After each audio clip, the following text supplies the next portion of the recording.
Monitors screamed in a synchronized chorus of impending death as 50 trauma patients flooded Jude's emergency bay. 5 surgical suites, 3 hours, and an impossible body count. Everyone panicked except a quiet scrub nurse who simply tied her mask, picked up a scalpel, and rewrote medical history.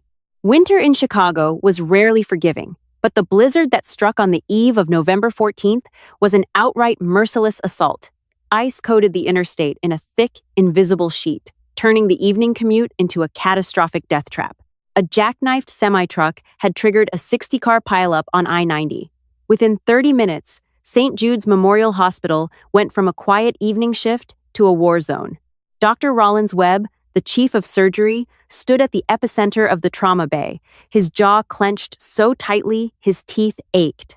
Webb was a man who demanded perfection and usually got it. He possessed the arrogance of a surgeon who had never lost a patient he cared to save, and he ruled his surgical floor with an iron fist. But as the double doors of the ER blew open again and again, vomiting snow and screaming paramedics into the sterile white halls, even Webb felt a cold spike of genuine terror. The hospital was severely understaffed.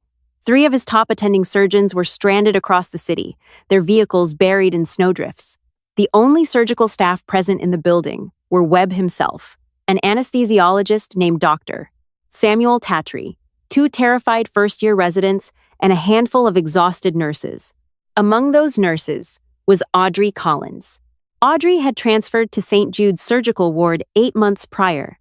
At 34, she was unremarkable to the arrogant doctors who barely glanced her way. She spoke softly, kept her eyes downcast, and anticipated the surgeons' needs before they even asked. Webb considered her a glorified instrument passer, competent, quiet, and entirely replaceable. She never joined the nurses' station gossip, never boasted about her past, and carried a heavy, invisible weight in her posture that no one bothered to question.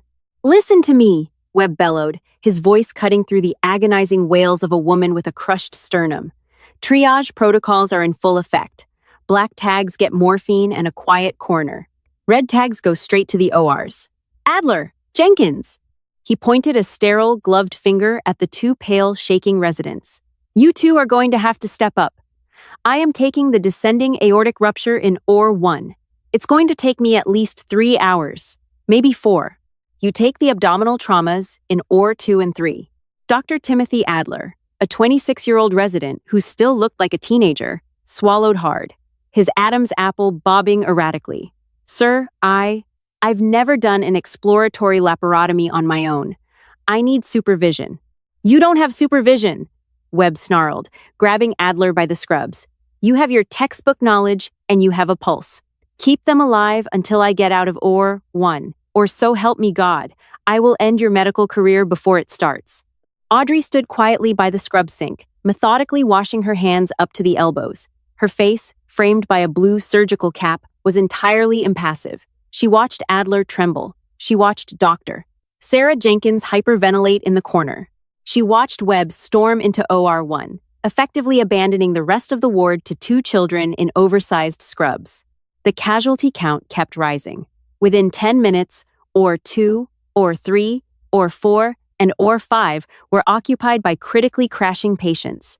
The anesthesiologists were running between rooms, pushing paralytics and sedatives, trying to keep the patients under while waiting for a surgeon who wasn't coming.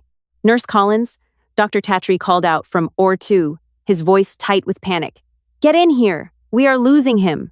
Audrey pushed through the swinging doors into OR 2. On the table lay a man in his 40s, his abdomen distended and bruised a violent shade of purple. The monitors were flashing a frantic, erratic rhythm. His blood pressure was plummeting into the abyss, 60/40. Dr. Adler was standing over the patient, a scalpel shaking in his right hand. He was completely paralyzed. The sheer volume of internal bleeding was a ticking time bomb, and Adler didn't even know where to make the first incision. "Adler, cut!" Dr. Tatry barked from behind the anesthesia drape. "His pressure is dropping. He's bleeding out into his peritoneum. You have to open him up and clamp the bleed." I can't," Adler whispered, his eyes wide and terrified. "If I cut blind, I could sever the bowel. I need Webb." "Webb is chest deep in a thoracic blowout," Tatry yelled. "Do your job!" The monitor let out a long, high-pitched warning wail. 50/30. The patient was crashing. Audrey walked calmly to the opposite side of the operating table. She didn't shout. She didn't panic. She reached out, her gloved hand moving with a smooth, terrifying certainty, and gently but firmly took the scalpel out of Dr. Adler's trembling fingers. "Whoa, what are you doing?" Adler stammered, stepping back. "Dr. Adler," Audrey said, her voice dropping an octave, carrying a sudden, commanding authority that echoed off the tile walls. "Take the suction, Dr. Tatry. Push 2 units of O negative and give me 10 of epi, right now." Tatry blinked, stunned by the sudden shift in the room's dynamic, but the authority in her voice triggered his professional reflexes. Pushing epi. Audrey didn't hesitate. She pressed the scalpel to the patient's abdomen and made a flawless, deep, and perfectly straight vertical incision from the xiphoid process down to the pubis. It was a textbook midline laparotomy cut, executed with the speed and precision of a surgeon who had done it 10,000 times. Blood welled up instantly, thick and dark, pooling into the abdominal cavity. "Suction, Dr. Adler," Audrey commanded. When Adler froze, staring in sheer disbelief at the nurse who had just committed a massive violation of hospital protocol, Audrey's eyes snapped up, locking onto his. "I said suction, Timothy. Unless you want to sign his death certificate." Adler snapped out of his shock and plunged the suction tube into the cavity. As the blood cleared, Audrey's hands darted into the open wound. She didn't fumble, she didn't search blindly. Her fingers navigated the slick, ruined anatomy with an eerie, mechanical grace. "Ruptured splenic artery," Audrey announced calmly, her eyes fixed on the internal cavity.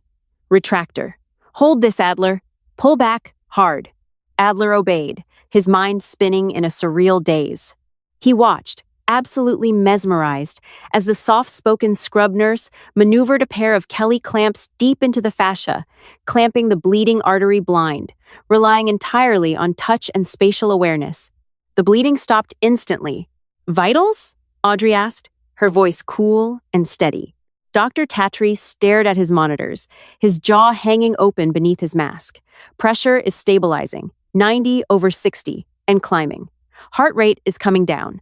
Tatry looked over the drape, his eyes wide. "Collins, what did you just do?" "I saved his life," Audrey replied flatly. "Adler, ligate the artery. I'm going to check the bowel for perforations. We have 4 more patients dying in the next rooms, and we do not have time to stand around." For the next 45 minutes, Dr. Adler didn't act as the surgeon. He acted as Audrey's assistant. She guided him through the repair, suturing the damaged tissue with a rapid, fluid motion that Adler couldn't even follow with his eyes. Her knots were perfect, tight, and flawless. She closed the abdomen in record time. Before Adler could even strip off his bloody gloves, the intercom crackled. "OR 3. Patient is in VFib. Dr. Jenkins is freezing." Audrey didn't say a word. She spun on her heel, kicked open the door of OR 2, and sprinted down the sterile corridor toward OR 3. Dr. Tatry, leaving a junior nurse to monitor the stabilized patient, ran after her. Inside OR 3, the situation was a nightmare. A young woman lay on the table, her chest cavity crushed. Dr. Sarah Jenkins was backed against the wall, hyperventilating, while the monitors screamed the flat, terrifying tone of cardiac arrest. "She has a tension pneumothorax," Jenkins sobbed. "I tried to needle decompress, but I missed, and her heart just stopped." Audrey stepped up to the table. "Dr. Tatry, grab the paddles. Charge to 200. Audrey didn't wait for Jenkins. She grabbed a heavy scalpel and slammed it into the patient's chest wall, right between the ribs, slicing through muscle and tissue in one brutal, perfectly calculated swipe. She grabbed a chest tube from the tray and jammed it into the pleural cavity. A massive hiss of trapped air and a geyser of dark blood erupted from the tube, instantly relieving the pressure on the woman's heart. "Clear!" Tatry shouted, pressing the paddles to the woman's chest. The body convulsed upward. Audrey stared at the monitor. Nothing. Charge to 300. Push 1 of epi. Tatry charged. "Clear!" Another shock. The monitor hesitated, sputtered, and then caught a ragged, beautiful rhythm. Beep, beep, beep. "We have a pulse," Tatry breathed, looking across the table at Audrey as if he were staring at an apparition. "Nurse Collins, who the hell are you?" Dr. Jenkins, Audrey said, ignoring Tatri entirely. Scrub in. We need to stabilize this femur fracture before she throws a fat embolus. I'm going to walk you through an external fixation. Over the next 2 hours, a surreal, impossible scene played out in the surgical wing of St. Jude's. Moving like a phantom between OR 2, OR 3, OR 4, and OR 5, Audrey Collins took absolute command. She orchestrated the chaos with military precision. She performed a complex craniotomy to relieve a subdural hematoma in OR 4, guiding a drill with hands so steady they looked carved from marble.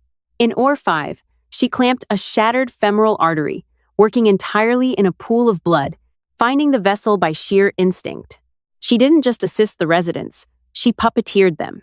She ordered them to hold retractors, apply clamps, and tie sutures, but every critical incision, every life-saving maneuver was executed by the quiet scrub nurse. Dr. Tatri watched her work in a state of reverent shock.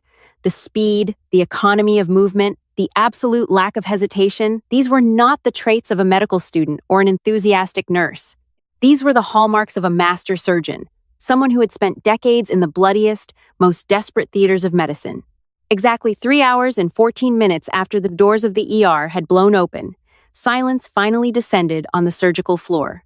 The frantic beeping had stopped. The shouting had ceased. 5 critically injured patients, all of whom should have been dead on arrival, were stabilized, sutured, and rolling into the intensive care unit. Down the hall, the heavy doors of OR 1 swung open. Dr. Rollins Webb emerged. He looked like a man who had been through a meat grinder. His scrubs were soaked in sweat and blood, his surgical cap askew. He had spent 3 agonizing hours fighting to repair the aortic dissection, fully believing that while he saved 1 life, the other 4 patients on the floor had inevitably perished. He braced himself for the wailing of grieving families, for the sight of body bags lining the hallways. He pulled down his mask, taking a deep, exhausted breath, and walked toward the central nurses' station. It was empty. The floor was spotless. The surgical bays were dark and quiet. Frowning, Webb marched over to the main whiteboard where the trauma cases were tracked. He expected to see 4 red lines drawn through the names, the universal symbol for a surgical fatality. Instead, next to all 5 names, written in neat, precise blue marker, were the words, post-op ICU, stable. Webb froze. His eyes darted from the board to the empty operating rooms. What is this? He muttered to himself. Where are the bodies? He sprinted to the ICU observation window. There, lying in 5 separate beds, were the trauma victims. Their vitals were strong. Chest tubes were perfectly placed. External fixators on shattered limbs were aligned with textbook perfection. Dr. Adler was sitting at the charting desk, staring blankly at a cup of cold coffee, looking utterly traumatized. Adler! Webb barked, storming over to the desk. What the hell happened here? Did the storm break? Did Dr. Vance or Dr. Sterling make it in? Adler looked up slowly, his eyes hollow. No, sir. Nobody made it in. Then who did this? Webb demanded, slamming his hand on the desk, pointing at the flawless surgical logs on the computer screen. This laparotomy took 22 minutes from first cut to closure. This craniotomy burr hole is perfectly placed. You didn't do this, Adler. You don't have the hands for it. Who the hell operated on my floor? Adler swallowed hard. He slowly raised a shaking finger and pointed toward the scrub room at the end of the hall. Webb turned. Through the glass window of the scrub room, he saw Audrey Collins. She had removed her surgical cap, her dark hair falling loose over her shoulders. She was quietly scrubbing the dried blood from beneath her fingernails, her face as impassive and calm as it had been 3 hours ago. Webb felt a cold chill run down his spine. He marched down the hallway, pushed open the door to the scrub room, and stared at the nurse. They're telling me you guided them, Webb said, his voice trembling with a mixture of rage, confusion, and disbelief. Adler is trying to tell me that a 34-year-old scrub nurse just performed 5 masterclass trauma surgeries simultaneously. Audrey didn't look up. She kept scrubbing. Dr. Adler did excellent work holding the retractors, doctor. Webb stepped closer, his ego shattering against the impossible reality in front of him. I looked at the incisions, Collins. I looked at the suturing. I have been chief of surgery for 15 years, and I couldn't have moved that fast. Those were not the hands of a nurse. Audrey finally turned off the water. She reached for a paper towel, drying her hands methodically. She turned to look at the chief of surgery, her eyes cold, hard, and utterly unafraid. "Who are you?" Webb whispered, his voice echoing in the damp tile room. "Who the hell are you really?" Audrey did not flinch under Webb's piercing gaze. She tossed the paper towel into the biohazard bin, her expression remaining entirely stoic. The adrenaline that was still visibly coursing through Dr. Rollins Webb's veins seemed entirely absent from hers.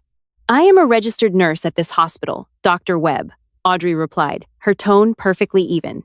"Under the state's Good Samaritan laws and the extreme emergency triage protocols activated during a mass casualty event, medical personnel are authorized to take life-saving measures when a physician is unavailable.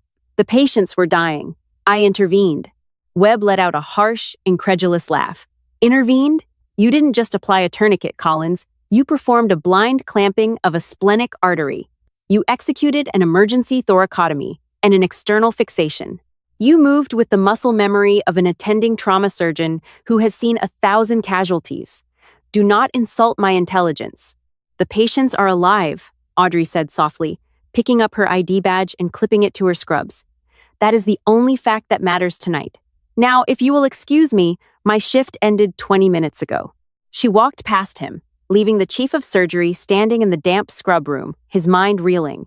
Webb did not go home. Instead, he marched straight to the hospital's administrative archives. He was a man who demanded to understand the mechanics of everything around him, and Audrey Collins was a mechanical impossibility. He found Dr. Samuel Tatry sitting in the physician's lounge, staring blankly at a muted television, still trying to process the surgical miracles he had witnessed. "Tatry," Webb barked, tossing a blank legal pad onto the table. "I want everything you remember about her technique. Every instrument she asked for, the exact terminology she used, the way she tied her sutures." Tatry blinked, exhausted. "Rollins, she saved them, all of them. Adler was going to let that man bleed out on the table." "I know she saved them," Webb snapped, pacing the room. "But a nurse doesn't just wake up one day and know how to decompress a tension pneumothorax with a raw scalpel blade. She has training, elite training. I want to know who is operating in my hospital." By dawn, the storm had finally broken, leaving Chicago buried under 2 feet of snow. Inside the hospital, Webb and Tatry had hacked their way through the bureaucratic layers of Audrey's employment file. On the surface, it was aggressively mundane. A nursing degree from a respectable but unremarkable state college, glowing but generic letters of recommendation, and a flawless, quiet work history. But Tatry, whose brother worked in federal medical licensing, noticed a discrepancy in her background check, a 5-year gap in her employment history that was inexplicably sealed under a Department of Defense mandate. Calling it a massive favor, Tatry bypassed the hospital's civilian firewall and ran Audrey's fingerprints, which were on file for her nursing DEA license, through a federal military database. When the file finally decrypted on the screen, both men stopped breathing. Military record. Classified clearance. Medical division. Name: Dr. Audrey Collins, MD, FACS. Rank: Major, United States Army Medical Command. Education: Johns Hopkins University School of Medicine, valedictorian. Specialty: cardiothoracic and severe trauma surgery. Deployment: lead surgeon, forward operating base, Salerno, Afghanistan. Webb stared at the screen, his arrogance entirely evaporating, replaced by a profound, chilling awe. Audrey Collins wasn't just a surgeon. She was one of the most highly decorated combat surgeons in the United States military. "Look at her surgical logs," Tatry whispered, pointing to the screen with a trembling finger. During the 2018 offensive, she performed 340 surgeries in a single month. She was the sole attending for a Tier 1 Special Operations Unit. She practically invented a new field-expedient method for repairing ruptured aortas in active combat zones. "Then why?" Webb asked, leaning closer to the monitor. "Why is a world-class trauma surgeon passing instruments to first-year residents in Chicago?" Tatry scrolled down to the final entry in her military file. The sterile, bureaucratic language could not hide the sheer tragedy of the incident. On the 12th of August 2019, a suicide bomber breached the perimeter of FOB Salerno. The medical tent was flooded with 30 critically wounded soldiers in a matter of minutes. Major Collins operated for 22 hours straight. She saved 12 men, but on the 13th hour, they brought in a young infantry lieutenant with catastrophic shrapnel wounds to the chest. It was her younger brother, First Lieutenant David Collins. Audrey had operated on him herself. She had opened his chest, held his desperately fibrillating heart in her bare hands, and fought for 2 agonizing hours to stitch his shredded arteries back together. She failed. He died on her operating table, his blood soaking into her scrubs. According to the psychiatric evaluation attached to the file, the trauma had fundamentally broken her. The burden of playing God, of deciding who lived and who died, had become a psychological weight she could no longer carry. She was honorably discharged, voluntarily surrendered her medical license, and disappeared into the civilian world as a nurse, a role where she could still heal, still touch medicine, but would never again have to make the final call. Webb sat back in his chair, running a hand over his face. He remembered how he had treated her over the past 8 months. He remembered barking orders at her, dismissing her, treating her like a piece of hospital machinery.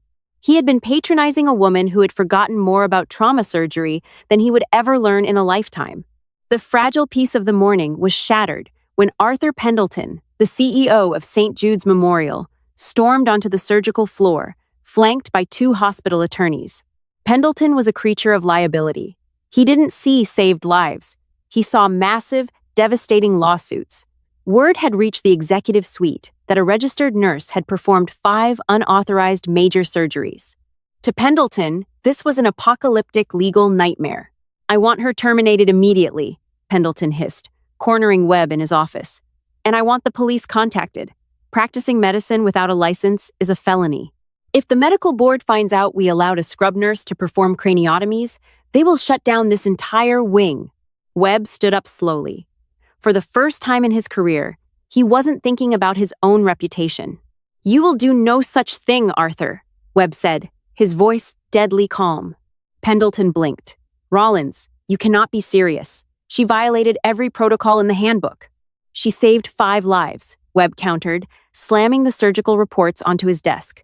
"If you look at these charts, you will see that if she had waited even 5 more minutes for me to finish an OR1, all 5 of those patients would be in the morgue right now. And I will not let you crucify the best surgeon in this building just to protect your insurance premiums." "She is a nurse!" Pendleton yelled. "She is Major Audrey Collins," Webb fired back, throwing her unredacted military file across the desk.